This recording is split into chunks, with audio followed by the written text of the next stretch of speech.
Hello, and welcome to another Red Aggro Masterclass. Today's activity is once again going to be a keep or mull and talk through the sequencing. And once again, big shout out and thank you to Marcus Aurelius on Metafy for commissioning this video. And with that, we're going to jump right in. So, we are talking about the Boros Mice deck. The precise cards that we're playing in the deck, the numbers, main deck, sideboard, they're changing a lot. I'm working on an update right now and have a fair number of changes, but this is the deck list that Marcus has been playing and used for the hands that we're going to look at today. We've got our core mouse shell, Flowerfoot, Cheeky, Hired Claw is not a mouse, but an excellent one drop. We've got Emberheart, Manifold, and Mabel at the top end mouse. I am playing 3 Mabel. I like Mabel a lot. I think her sword is pretty epic, to be honest. And of course, we're playing red, so just like we've got to play Hard Claw, we've got to play Screaming Nemesis. We have great spells available to us: Burst Lightning, Lightning Helix, Opera Love Song is amazing in this deck, triggering Valiant on 2 creatures, pretty sweet. And Sheltered by Ghosts is a premium removal. Ward 2, it's a great card with a lot of text. It's proactive, it's reactive, it kind of does it all. But there's a lot of risk and reward with the cards. So um, anyway, we'll jump in. We'll talk more about the deck as we look at these hands. And there are a couple rules of thumb we're going to try to build and talk about, but we'll circle back to those at the end, I think. You know, we want to get into the action. So, with that, our first hand is 3 lands: Starting Town, Sunbillow, Sunbillow, Manifold Mouse, Lightning Helix, Opera Love Song, Sheltered by Ghosts.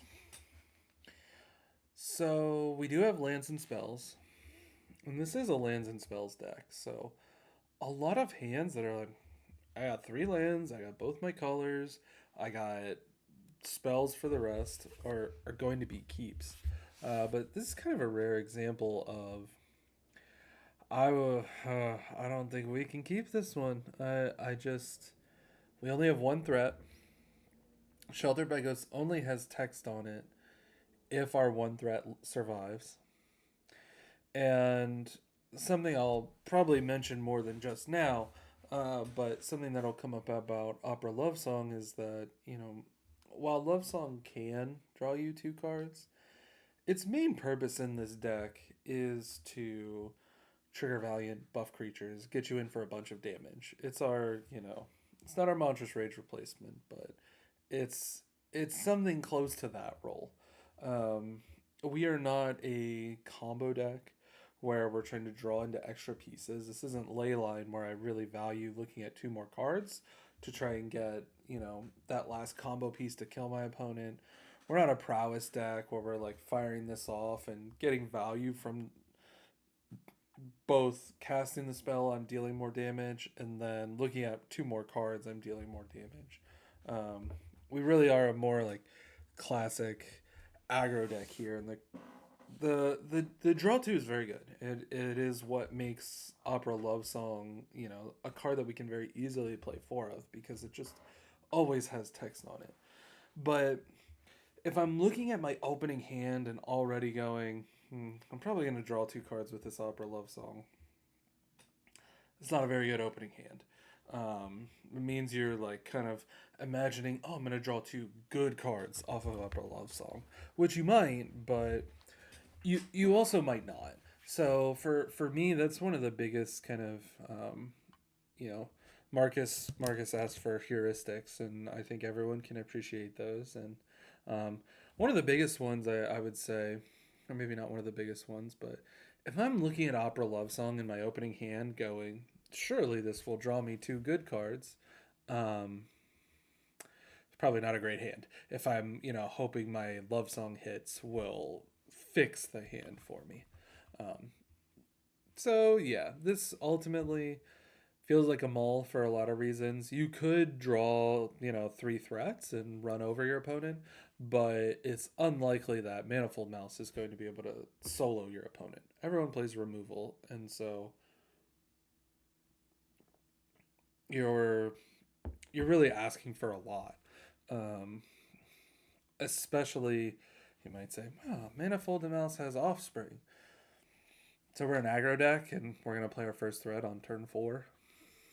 It's definitely a mulligan. It sucks to mulligan because it's like, oh, lands and spells, 3 lands. I got my colors, but there's one threat. Oppa Love Song. We're hoping it draws us good cards. We're not really looking at it as a damage dealer, and without that one threat, Shelter doesn't have any text at all. So yeah, we'll move on to the next one here. We've got 2 lands. Perfect lands, by the way. Vantage Mountain. We've got Burst Lightning, 2 Love Songs, and Screaming Nemesis and Mabel. It seems a little slow. Um, I'm not excited about it, but the important thing here is that I do have like reasonable game actions that I can take. So if my opponent plays an early threat, I can cast Burst Lightning. The thing that looks better than it actually is probably once again Opera Love Song, because you might be thinking, okay, my turn 1 mana I can Burst Lightning something, then my turn 2 mana I can Opera Love Song. But we already have Screaming Nemesis and Mabel in our hand. We have these 2 cards that we're really excited to play with Opera Love Song, or just to play on turn 3. So you have this awkward situation where, like, okay, let's say you cast Love Song on turn 2 and exile, like, Mountain Hired Claw. Now it's like, oh man, all right, I hit my land drop, so that's good. But do I make this inefficient play and put a 1-drop into play instead of a 3-drop, which I'd be a lot more excited to play? Or do I let that Hired Claw go and basically Opera Love Song was just 2 mana to draw a land? In this case, we have a backup Love Song, so if I exiled a land in a 1-drop, that's not bad. I can Love Song again. But again, I'm like spinning my wheels a lot. Now on turn 3, I'm Love Songing again. So turn 4, maybe I get to play one of these 3-drops. Like, the game develops so slowly. I think this one would probably be a little too hard to mulligan. But I think it would be more correct to mulligan. As a 6, both of these hands as 6s, I think you just keep and hope for the best. Like, I think this deck, being a Lance and Spells deck, your bar for 6s is very low, but I think you can definitely afford to look for a better hand as a 7. Even if I'm playing against maybe another aggro deck, and I know my Burst Lightning is online, and Screaming Nemesis is one of the best cards in the matchup. The fact that my plan for turn 2 is to do nothing, and if I have to use Burst Lightning on turn 2, I can't cast Opera Love Song. If I miss that land drop, there's a lot of opportunities to stumble in this hand, and it's very slow. So I think it's very tempting. There's probably days of the week that you could catch me keeping it, but I think as a 7, similar to the last one, it feels bad, but you really gotta let it go. Yeah, it's tough, but you really gotta let it go. Here we have ourselves a 1-lander. It's Starting Town. We don't care too much about the life cost from Starting Town. What we care about is heavier colors, and in this case, I have Helix and Sheltered if I get that second land. So I'm feeling okay with the fact that it's a Starting Town, and Starting Town would be better than like Rockface Village, which instantly makes this hand unplayable. But one thing I want to pull up real quick in a hypergeometric calculator is like, how much of a risk are we taking to keep this hand? One landers are quite high risk because you we don't have opt, we don't have sleight of hand, we're not playing Might of the Meek, which like would make the hand more bait, right? But basically we are at a very high risk of missing our land drop. So there's 53 cards left in my deck. Let's say I'm playing 23 lands, which me, I'm pretty greedy. I'm playing 22 lands. But let's say I'm playing 23 lands. And let's say I'm on the draw, cuz on the play, I'm not going to consider this, but let's say there's 22 lands left in the deck. I want to draw a land. 40% chance to draw a land right away. So if I'm on the play, I've got a 60% chance of missing my land drop. It's my odds are worse than a die roll, right? So if you've ever thought as an aggro player, man, I never win the die roll. Well, you're rolling loaded dice here, and they're loaded against you. So you definitely do not want to do that. And even if you're on the draw, you get 2 chances. And your chances are 66.3. So about 2/3. So being on the draw increases your chances quite a bit. It takes it from no way to maybe. And so I would consider one landers on the draw, but very rarely am I going to consider it as a 7. So in this case, I have Starting Town and I have 2 Swordmasters. And I have Manifold, I have Emberheart. Honestly, this hand is pretty cracked, but I only have 2 things that I can cast for 1 mana. And I'd really rather cast that second Swordmaster for 3 mana. So I'm in a spot where if I go turn 1 Swordmaster, turn 2 Swordmaster again. Let's say I miss the land drop once, hit it on turn 3, and cast Manifold Mouse. Well, in Pretend Land, where my opponent isn't playing removal, I'm feeling okay. But I think this is a one-lander that, as a 7 on the draw, I think we definitely try to do better. Similar theme. As a 6 on the draw, I'm just going to keep it.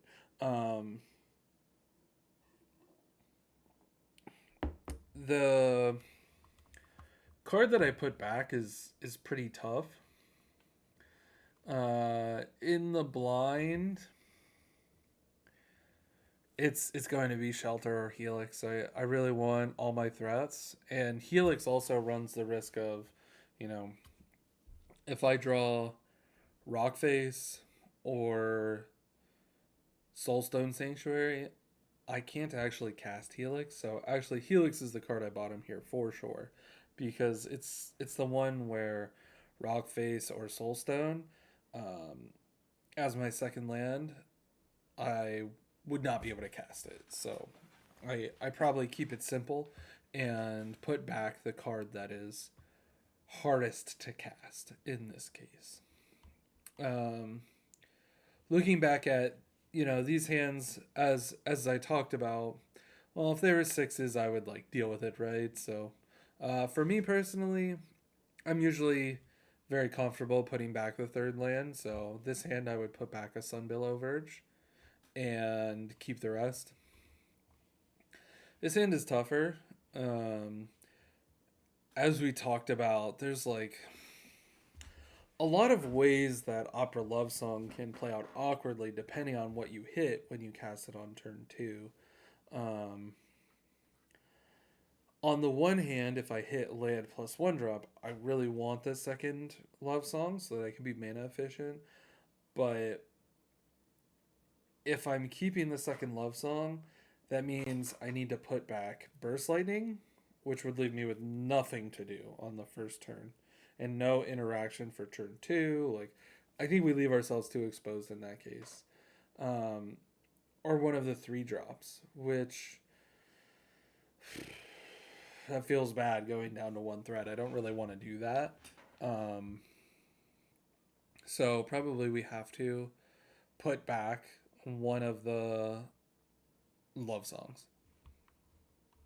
And we don't feel good about it, but we do it. Next up, we have Rockface, Sunbillow, Helix, Opera Love Song, Shelter, Manifold. So this hand is very similar to the first hand. It's almost exactly the same. We have Helix, Love Song, Shelter, Manifold. And then we have Helix, Love Song, Shelter, Manifold. So it's the same exact hand. And both hands have a Sunbillow. The difference here is I have double Rockface instead of Starting Town and Sunbillow. So how does that change the equation? Rockface is great. I love to see utility lands in my opening hand. But Helix is not a castable spell right now. Which is not great. I don't like having spells I can't cast in my opening hand. It's inevitable. We have to play a lot of utility lands because we need that extra reach, and those utility lands are very powerful. But with these very borderline hands, it's one more knock against it. So I think on the one hand, our hand is a little better because we have Rockface Village. On the other hand, our hand is a little worse because we can't cast Lightning Helix. And at this point, we can't activate Rockface Village. Rockface Village requires red mana that, Sunbillow's not making that mana yet. And the other, if you have 2 Rockfaces, they can't activate each other. So certainly we once again have a mulligan. And even on 6, this one is pretty hard to keep, to be honest. The mana situation is definitely a bit worse. If I kept the 6, of course I would put back the Rockface. I think in general, especially in the blind, when I have multiples of a card, I'm usually going to put back the card that I have multiple of, just because we have all these different cards playing all these different roles, and I want a diverse set of spells available to me.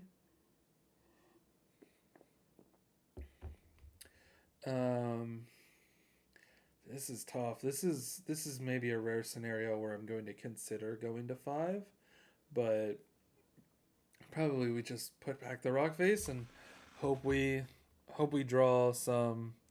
Actually, Opera Love Song also isn't castable. This is a mulligan. I couldn't even keep 6. This hand actually becomes a lot worse without the Starting Town. I would go to 5. You're basically on a 5 because you have 2 uncastable spells, and maybe you find the land, maybe you don't.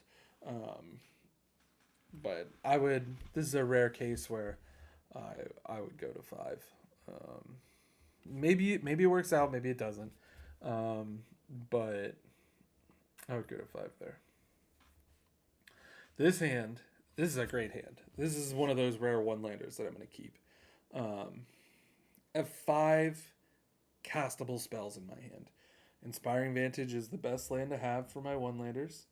And to support Inspiring Vantage, I have 2 Hired Claws, 2 Burst Lightning, and a Flowerfoot Soldier. So, without a doubt, I am starting this game Vantage, Hired Claw, go. And I don't even care that much if I miss the land drop because I get to play my second Hired Claw and attack for 3 damage on turn 2. Again, on the play, I think it's too risky. I don't think there's any 7 on the play where I'm keeping a one-lander. As a 7 on the draw, easy keep. And as a 6, I'd keep it on the play because, like I said, this is a hand Often when I'm looking at a hand and thinking about a one lander, I'm asking myself, how many turns can I afford to miss that land drop before I just kind of lose the game because I missed my land drop? And most hands, you really can't afford to miss the land drop with this deck. Like most hands you're looking at, the answer to that question is, well, if I miss it once, I'm probably going to lose. This is a rare case where if I miss the land drop, if my opponent didn't do anything interesting, I just run out Hired Claw on turn 2. If they played something scary, then maybe I shoot them with Burst Lightning, but almost guaranteed that I'm just running out Hired Claw and dealing 3 damage and feeling perfectly fine. So rare but great example of a super solid one lander. Definitely keeping this hand. On the draw as a 7, on the play as a 6. Rare to see that. Next up, another interesting hand. That's the goal of this activity, by the way. Is these were hands that Marcus handpicked that were interesting and complex hands. The deck has a lot of great hands that are easy to navigate. Hands like this, where like okay, instead of the second burst lightning, I have a mountain, and it's like cool. So I play Higher Claw, and then if my opponent is tapped out in F6, I probably just play Emperor Challenger on turn 2, and I'm off to the races. If they played something scary, then I play Second Claw plus Burst Lightning and deal with their Mako before it gets too big. You know, there are a lot of hands where it's like, all right, sick. I'm just gonna cast my spells and my opponent's gonna die. But for the purpose of this activity, we're looking at those hands where it's more complex than that. So here, I cannot cast Burst Lightning or Lightning Helix, which is pretty rough. But I can cast Flowerfoot Swordmaster. And I can do it again on turn 2 or more likely turn 3. Like, this looks a lot more keepable to me because I've got a threat for turn 1. And hands that pretty organically set me up to Offspring Flowerfoot on turn 3 are quite exciting. There's the issue that I have nothing to do on turn 2.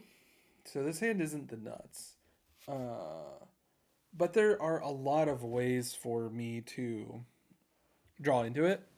And we can't, mulligan every hand that isn't perfect. So for me, I keep this one. I keep this one. All we need is, one good land, and our hand is amazing. So it's definitely a risky hand. But I like it. I have my Soulstone, I have my Rock Phase. I'm one good land away from this hand being perfect. So I'm going to give this one a chance, especially because I have my turn 1 and turn 3 plays that I'm very comfortable making. And that gives me chances to draw into, doing something interesting on turn 4. If my turn 2 isn't interesting, that's a bummer, but I can recover from it. I really just need something interesting to do by turn 4 in order to have a chance in this game.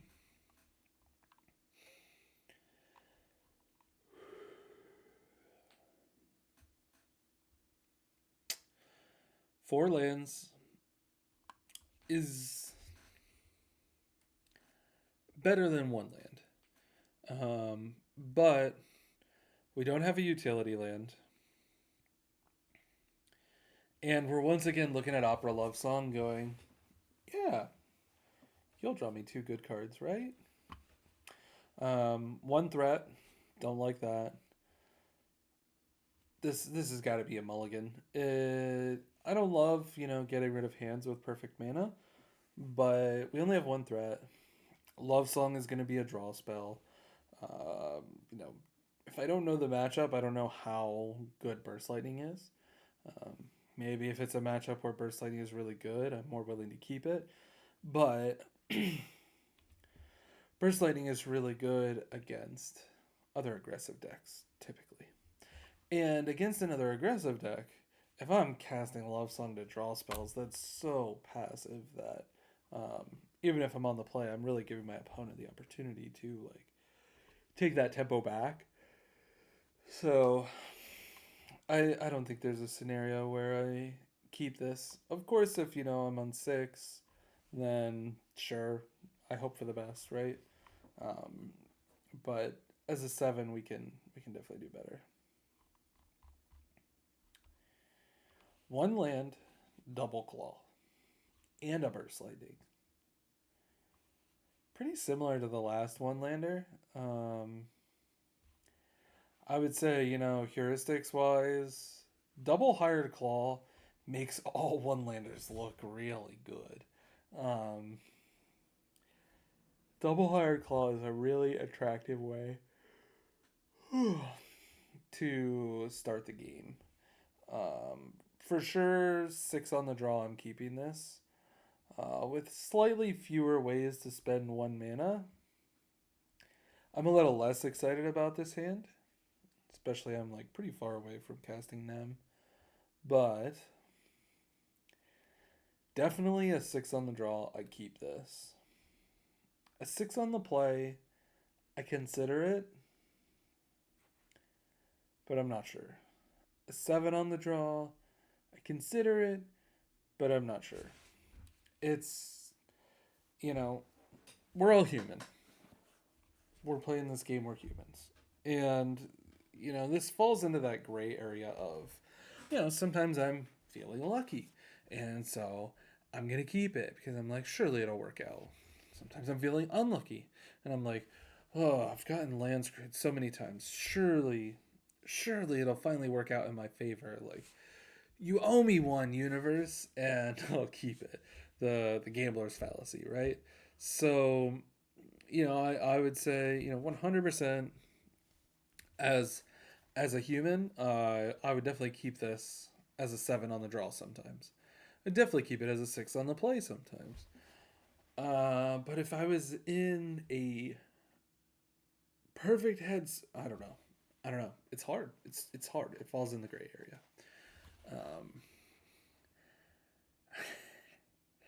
I think for my personal risk profile, I'd probably keep it most of the time.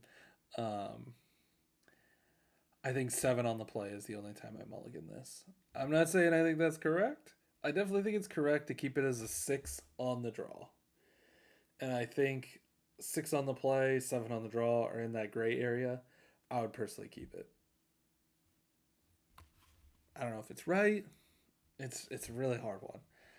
But I would personally keep it. 4 lands, perfect mana. This time we have a utility land. We have our Soulstone, which looks great here because our other 3 lands are dual lands.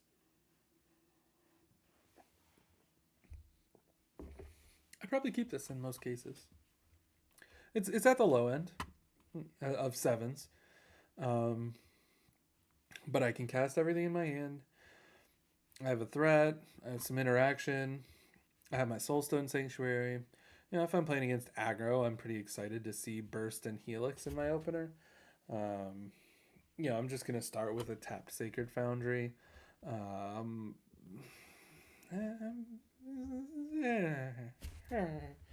It's at the low end.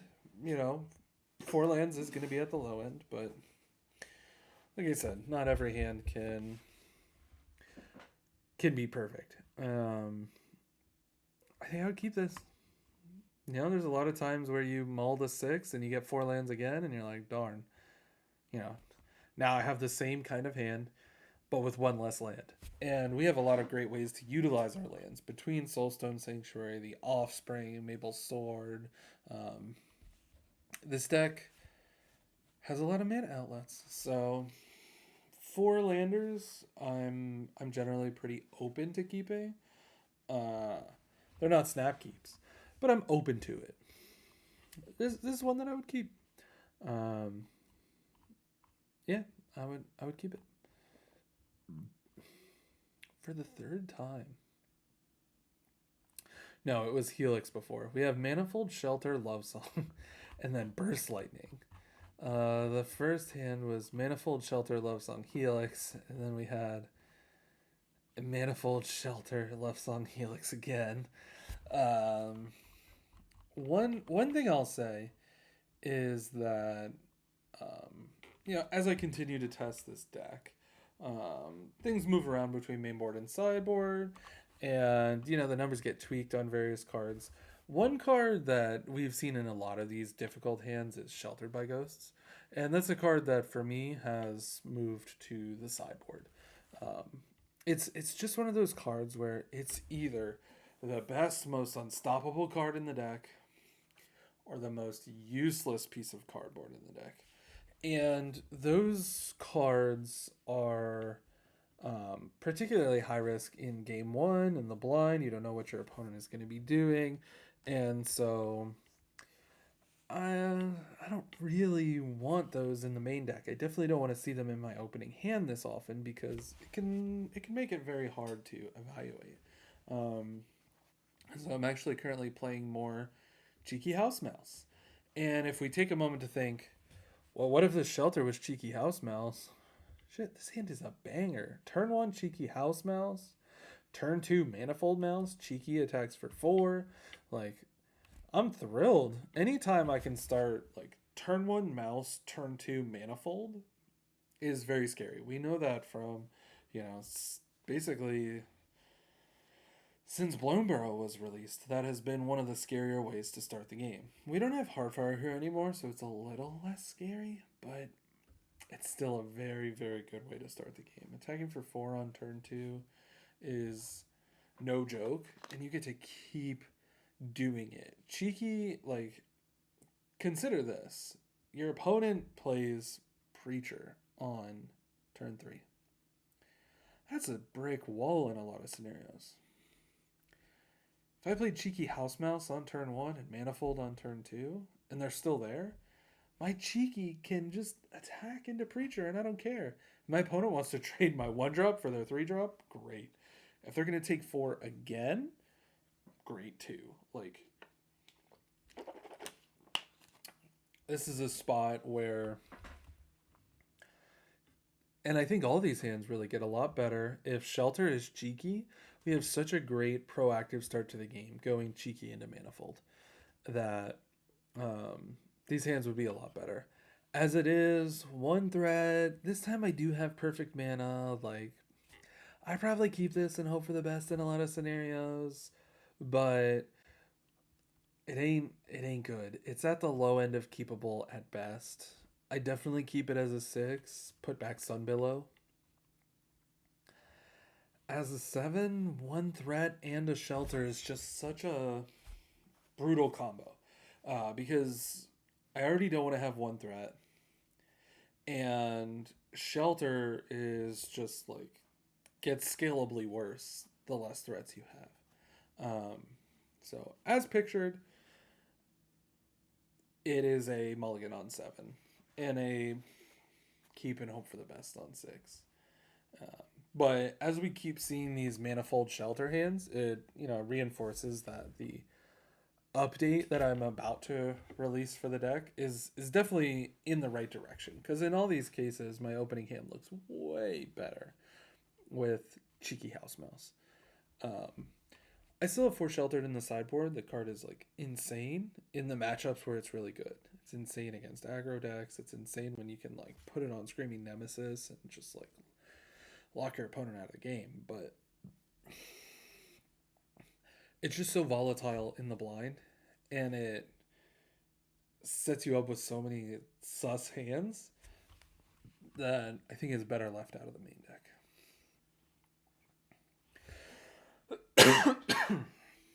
Okay. So now, unsurprisingly, we see some themes. So again, we have 2 lands, 2 3-drops, Love Song, Helix, Shelter. We have to mulligan this one. We're hoping Love Song helps us find our land drop. or maybe we're planning to interact with Helix on turn 2.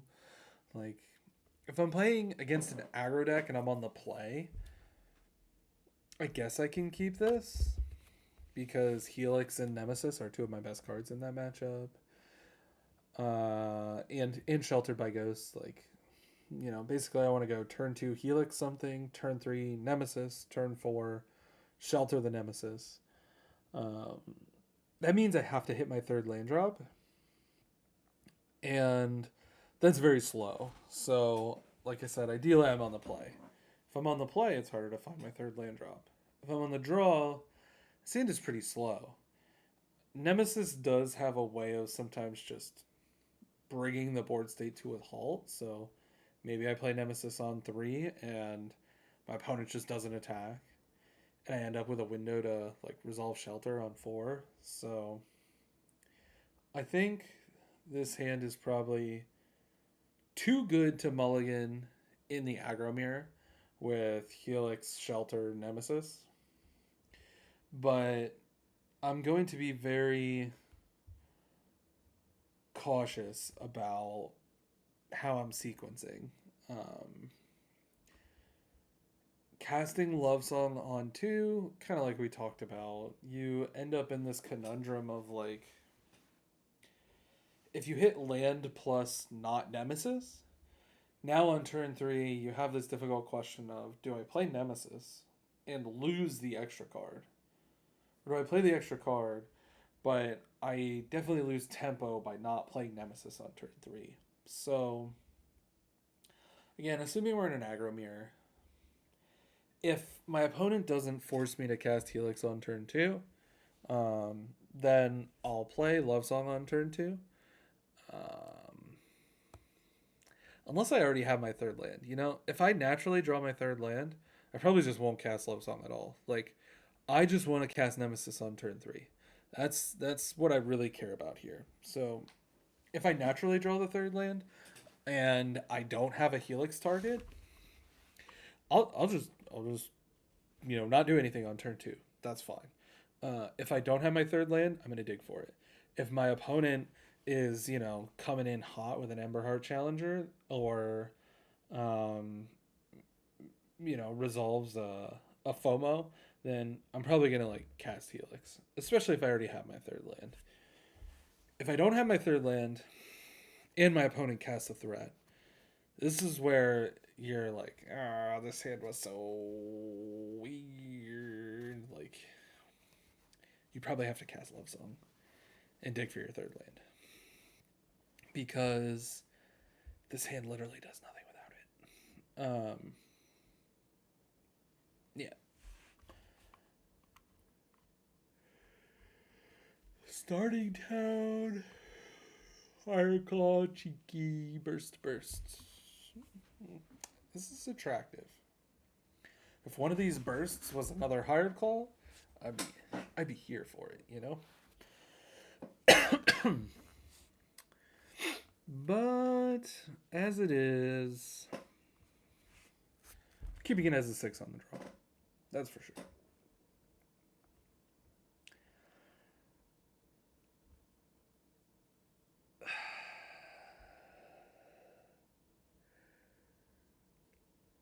I think as a 6 on the play and a 7 on the draw, it's in the gray area, like the last hand we talked about. But whereas the last hand was in the part of the gray area where I'm like very, very likely to keep it, this one's on that other side of the gray area where I think I probably mulligan this. We talked about Cheeky is a really great way to start the game if you're going to play Manifold on turn 2. Or even if you're going to play Mabel on turn 3. There's a lot of ways that Cheeky can be very good, but this hand is like, it's kind of a mono red hand. Double Burst Lightning, Hired Claw, Challenger, Nemesis. Like,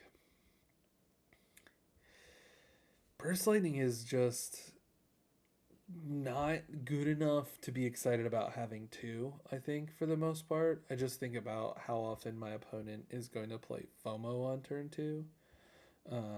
Or my opponent is just playing a bunch of bunny tokens. I think you can usually feel pretty good about. I usually feel good about the first burst lightning. More than one in my opening hand. There's definitely diminishing returns there. So I think it's keepable as a 7 on the draw or a 6 on the play. 7 on the draw, I personally mulligan. 6, man, I really hate going to 5 with this deck. I think there's like enough playable game objects that I probably keep this, even on the play. No, I think I personally mulligan it, but it would be reasonable if you kept it. Vintage starting tower. Great mana. Bunch of spells. 1 threat. Again, I really wish Shelter was like another threat. These 1 threat plus Shelter hands are almost unkeepable. The one thing this hand kind of has going for it is that nobody wants to spend a removal spell on your cheeky house mouse. So it's pretty darn likely that you're going to be able to go like turn 1 mouse, turn 2 Shelter without opposition. And that's a pretty good start. Your opponent, depending on their deck, they might be able to just deal with that on turn 3 for the 3 mana. But they could also put a blocker in play. Yeah, I think you're asking for a lot. If this Shelter was I'm not saying that we're like 1-to-1 replacing Shelter with Cheeky, but if this Shelter was another Cheeky, I'm like closer to keeping it, but it's pretty suspicious. If this Shelter was a Mabel, which looking at Marcus's list, one of the cards I'm making room for is more copies of Mabel in Marcus's particular list. So this would be a good hand. If this was a Mabel, I'm feeling pretty good. I run out my Cheeky, maybe I get some damage, I have some interaction, or I can Love Song for the 3rd land. Hopefully I draw the 3rd land naturally, because like we said, we don't want it's a bad sign if I'm looking at my opening hand thinking I'm going to draw cards off Love Song. But we already have 2 lands. Getting to the 3rd land naturally is like pretty reasonable. So if this was a Mabel, I'd keep this hand and start with Cheeky and play some interaction. And Mabel makes Cheeky pretty scary. So yeah. Oh, I'm sorry.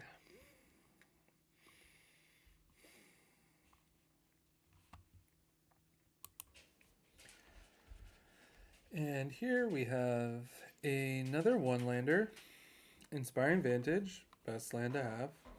Double Hired Claw, best cards to have with your 1-lander.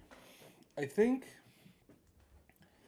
I would keep almost every hand as a 6 on the draw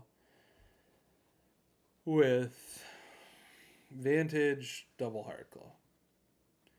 Same with Sacred Foundry, or even Starting Town if you're playing Starting Town. Like, as a 6 on the draw, Double Hired Claw, wow, I'm gaming. Then I'm looking at the rest of the hand to determine, like, okay, if I'm on the play, is this a good enough 6? Here, it's pretty tough. In a lot of these spots, I'm kind of saying the same thing. It'd be fair either way. I think this one's a mulligan. I don't have any interaction.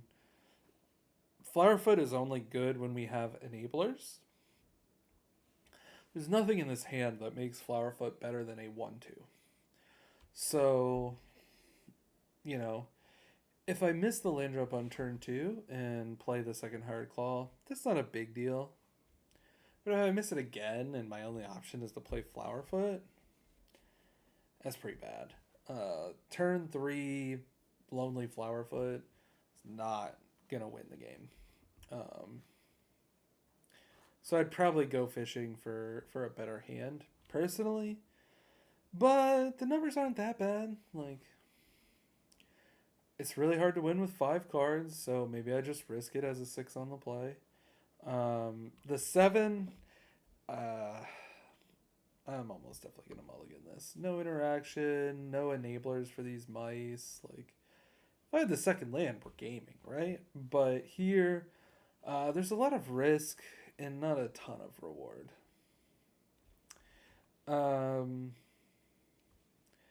One threat, shelter. You know, I don't want to spend too much of your time or Marcus's time kind of saying the same thing over and over again. But what I would say is, you know, if this was a cheeky house mouse or a Mabel, this hand gets a lot better. A cute thing you could do if this was a cheeky house mouse is turn 1, you play Flowerfoot. Turn 2, you play Starting Town. And then you use Cheeky's Adventure. And after Valiant, Flowerfoot is a 3/3. So turn 2 attacking with a 3/3 is pretty cool. So Flowerfoot's definitely going to get through for 3. And then you just play Manifold. You play Cheeky in main phase 2. And now you got 2 threats on the board. Next turn, you got your third land. You've got Shelter plus Burst Lightning or Helix plus Burst Lightning. You got a lot going for you. If you Shelter Swordmaster, it goes up to 3 power. And your Cheeky goes to 3 power. So it's like conceivable that you're attacking for 6 on turn 3 after attacking for 3 on turn 2. So Cheeky would give this hand a lot going for it. Mabel is just, you know, great whenever you have mice, which is usually. And her sword means that, you know, any creature you top deck for 2 extra mana has Vigilance, Trample, +1/+1, and Haste, which is great. It's like a super juiced up Rockface Village buff that just never falls off. All those keywords are awesome, so, you know, turning Flowerfoot into a 2/3 would be nice, but I think I'm most excited if this is a Cheeky. Lets me get off to a nice aggressive start, and, you know, I can draw into more cards that'll help me finish the game.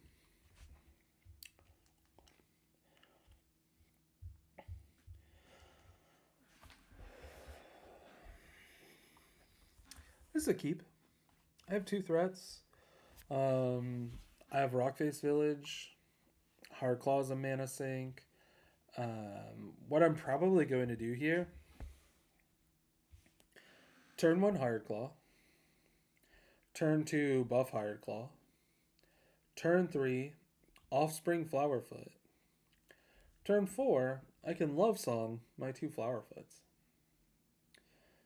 Claw will probably die by now because I invested in him and my opponent doesn't want to let Claw run away with the game, which it will if your opponent ignores it. But even just the 2 Flowerfoots with Love Song is 10 damage. Each one starts with 1 power. The 2 Valiant triggers gives the team +2/+0. And Opera Love Song gives the 2 mice +2/+0. So they both have 5 power. So this starting hand is actually pretty incredible because we have our first 4 turns mapped out. If I draw a 2-drop, maybe I do that instead of buff Hired Claw. Or maybe I save it and play it on turn 4 when I play Opera Love Song. Because this hand, I'm going to hit my first 4 land drops. I've got Vantage, Starting Town, Rockface as my land order. I got Claw on turn 1, Premium Threat. I can buff it to kind of force my opponent's removal out or force them to eat a lot of damage. Or potentially play a card I've drawn. Turn 3, always excited to Offspring Flowerfoot when I have Opera Love Song. Turn 4, I have 4 mana, so I can do Love Song plus buff the Claw if it's still alive. Maybe I'm going to use Rockface Village if my opponent's tapped out and I don't have any other interesting cards with text on them. This is like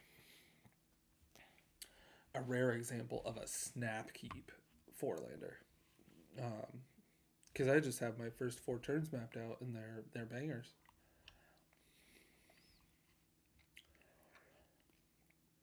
One threat, double shelter. Next.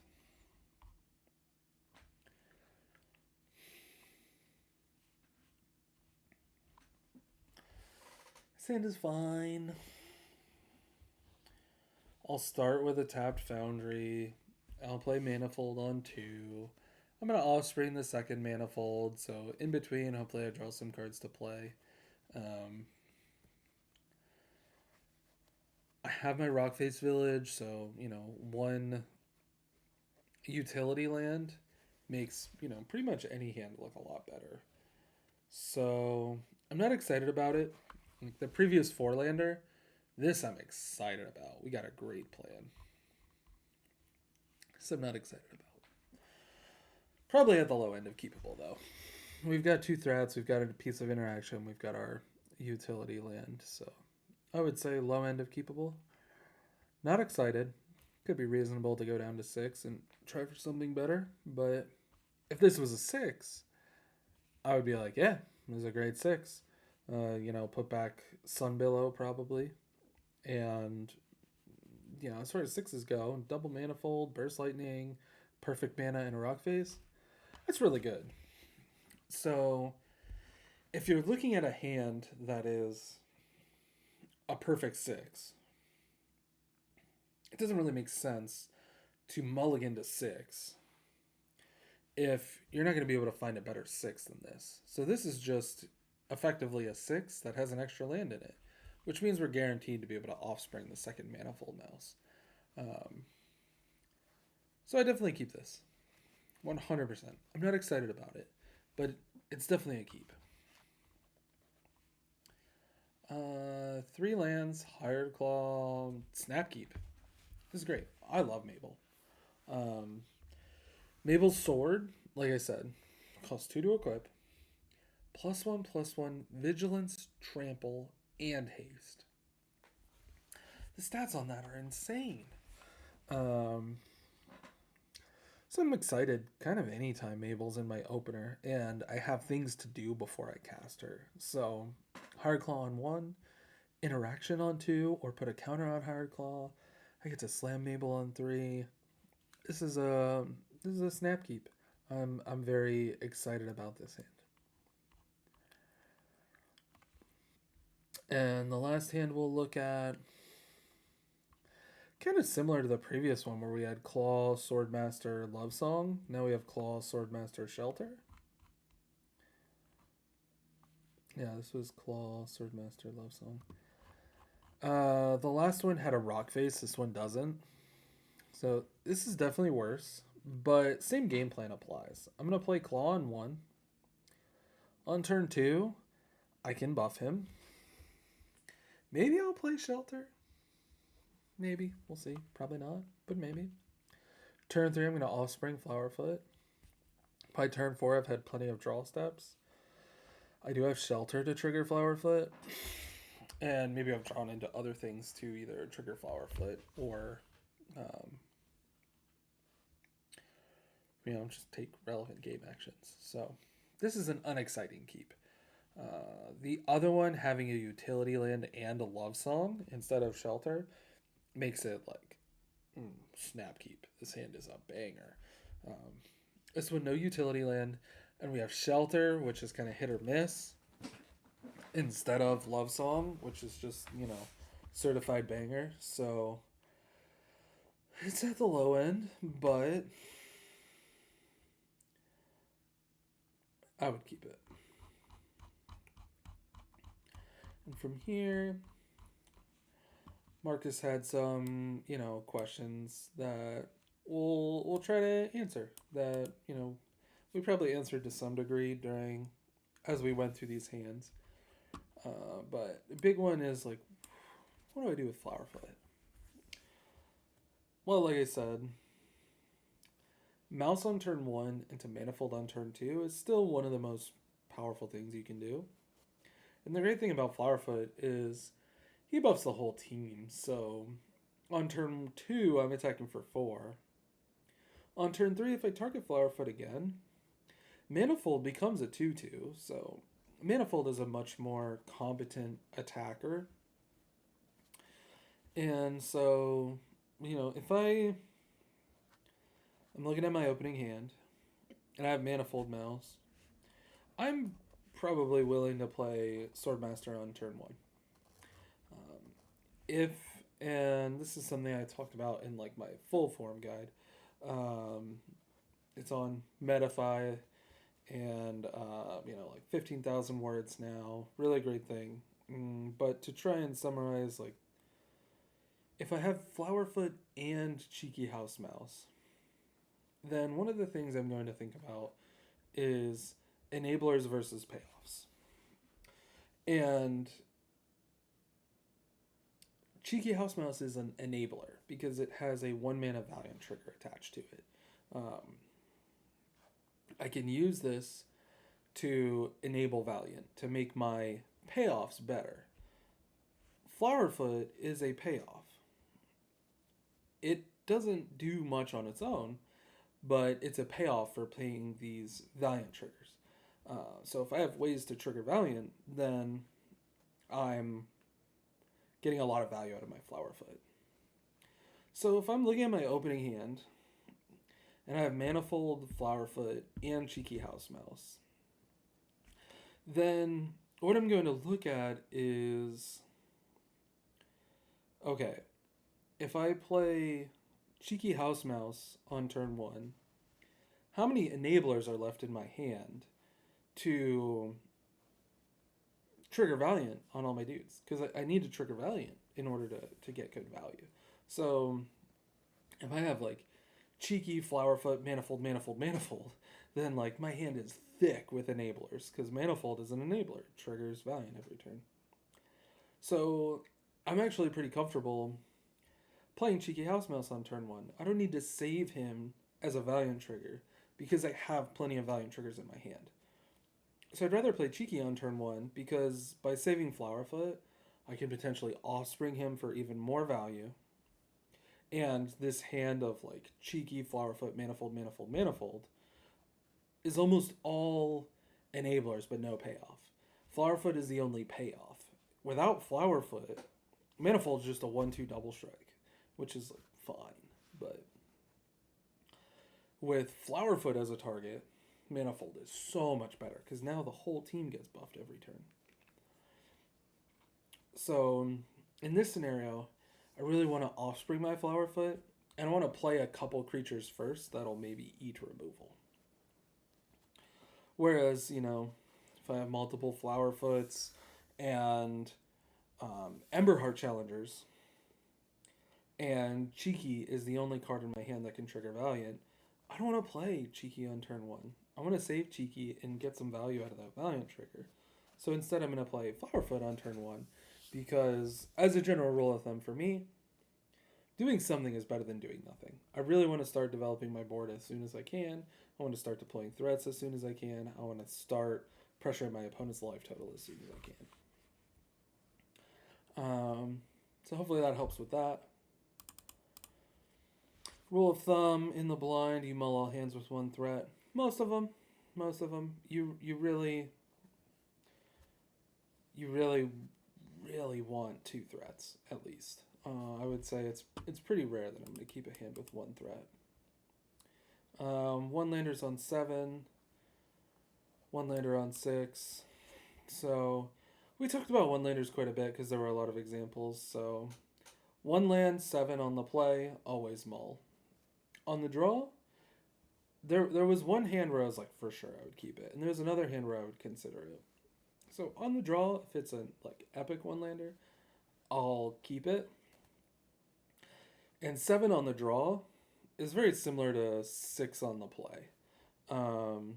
So a 1-land 6 on the play, if it's a real banger, I'll probably keep it. But in general, those are pretty hard to keep.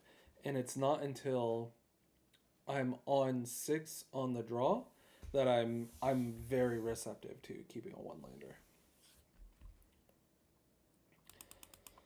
Mull hands where you don't have a 1-drop or a 2-drop, probably. Starting the game on turn 3 is pretty late. If I have an interaction heavy hand and I know that I'm, playing against a deck where I'm going to need to fire off removal early and often, then maybe I'll keep it. Playing against another red aggro deck, if I have Burst Lightning, Helix, Nemesis as my curve for the first 3 turns, I'm okay with that. That's going to win a lot of games.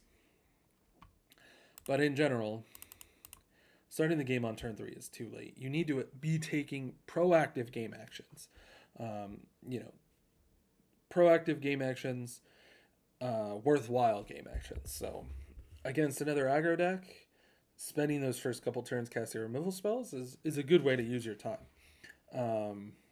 Against like a VV deck, like VV Cauldron, if you go turn 1, burst their Mako, turn 2, Helix their FOMO,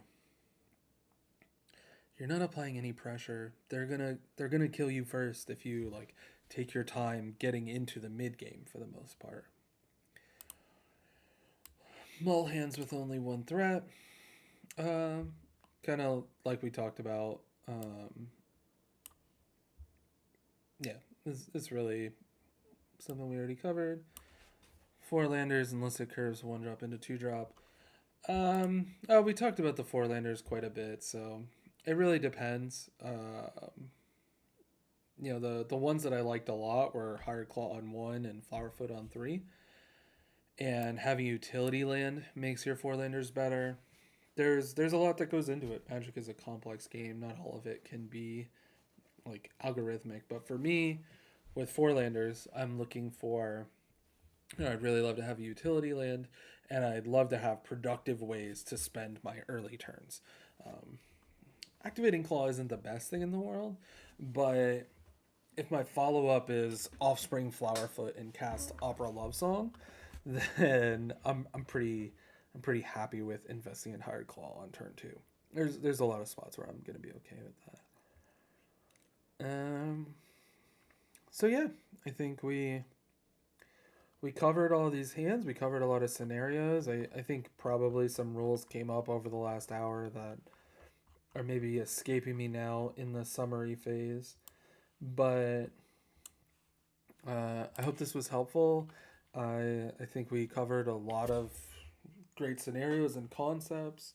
I think these were good hands that helped illustrate why Shelter's going into the sideboard and why more copies of Cheeky House Mouse in particular is going to really help the deck have exciting opening hands. When you're an aggro deck, you really want to start the game with an exciting opening hand if you can. And, the rest you squeeze out the 20 one way or another. But it's a lot easier to win the game as an aggro deck when you have an exciting start. That early pressure has this really great snowbally effect that helps you really, carry yourself across the finish line to beating your opponent. So, again, thanks so much to Marcus for commissioning this video. And I'll put links for Metafy and my current version of the deck in the description. I have a sideboard guide. I have a full, 15,000 word deck guide. So, ton of content for this deck. Aggro took a beating in the bans, but there's still good, fun, powerful ways to play aggro. So, yeah, thanks for hanging out. We'll see you in the next one.